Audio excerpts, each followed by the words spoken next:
One of the twins threw shade, discrediting institutional custody, explain why it's safer, and then the measures that would be taken if it goes bust, etc. Cheers, Jake.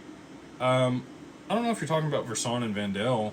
I have a really good relationship with them. I highly doubt that they threw shade. Whatever they said was probably misconstrued. There was a point of contention between us and them when we reconciled that, and I really don't think, I'm not going to talk poorly about them, and I don't think that they would talk poorly about us either. So, that aside, I look at what we provide as a three-legged stool. Okay, so Anchorage is the institutional custodian that has the software and the trust licenses to be able to custody the assets and operate in a legal compliant manner. They're also bankruptcy remote, and they're federally chartered. So state chartered banks they can be also bankruptcy remote and have segregated instance for their custody solution. But if the creditors in a bankruptcy were to pull them to the federal level, their clients would become unsecured creditors. Highly unlikely that that would happen.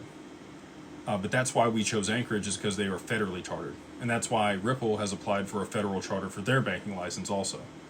Because it's kind of like the high-level standard for somebody that's operating in this space. So they provide institutional custody, segregated, bankruptcy remote, insured. So even if they were to go to bankrupt, there would be a bankruptcy proceeding. It would take a little while for you to get your assets, but those assets would be yours in the bankruptcy. You would never be a creditor of Anchorage, and it's highly unlikely that they're going to go bankrupt.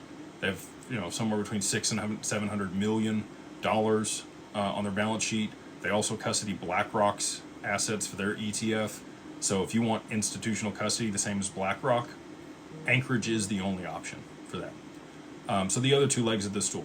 We're one of those legs at Digital Wealth Partners.